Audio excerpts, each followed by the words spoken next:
exhausted on that question whether God exists or not. I was not able to respond to 30 some of seconds, the... 30 seconds. Okay, 30 seconds. So I believe that there are some people who have a basic knowledge of science who are listening to this. And he said that fossils are proof of evolution. Fossils are not proof of anything. When you pick up a bone and you start making assumptions of it, and you start using carbon dating, for example, carbon dating is very erroneous and it has been proven. It's just because you see it in chemistry doesn't mean that... we have quite exhausted on the question of the existence of God. Of course, because of time, we will have such conversations as time unfolds. Yeah. Abdurrahman, in the 21st century, at a time when technology headlines almost everything, at a time when new inventions and new ways of lives are being adopted, what is the role of religion in the 21st century? And perhaps does it even stand a chance in this century?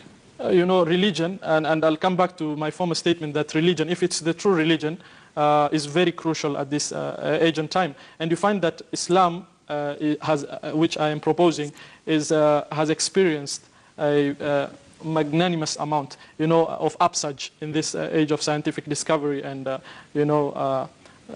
technological advance. We have Islam, being the fastest growing religion in this time and age. And I can give you a reason why that is. And I really regret why we don't have a Christian on the platform today. We invited them. It's unfortunate that today is Sunday. If you let me explain, you would find that Islam, when you look at a religion, you have to look at, number one, the thing that is most important to determining what religion is right, is relevance. It has to be relevant. It has to answer the questions of our society. Not to be specific and particular. Yes. So do all religions claim. But all religions do not do that.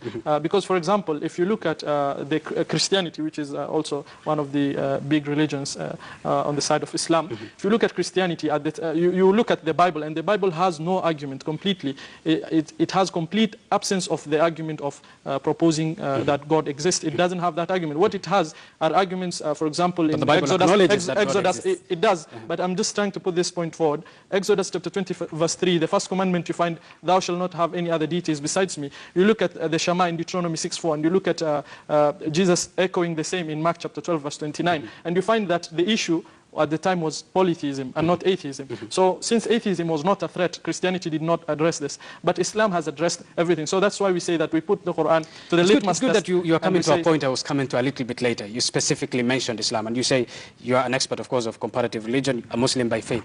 How do you convince people, Abdurrahman, that Islam, as many say, is a religion of peace, when in Somalia we have Al-Shabaab, in Nigeria, Boko Haram, ISIS in Middle East, terror groups who claim they are standing in for the authentic version of Islam?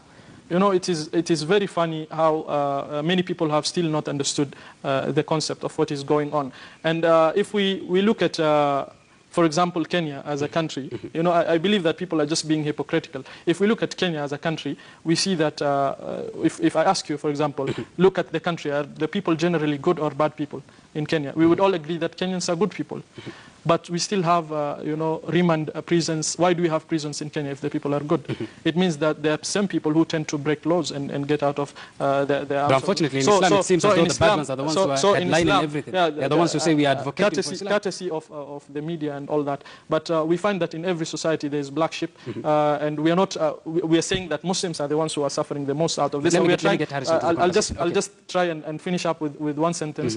That, Muslims are the people who are suffering most out of this attacks, and we're trying to counter it as much as we can, to counter the Al-Shabaab narrative and the Boko Haram, who are bombing mosques, in fact. And when you look at Christianity as well, it's not safe from this, because there is the Lord Resistance Army. Okay, it's unfortunate that we don't have someone to argue. That's why I didn't make the point.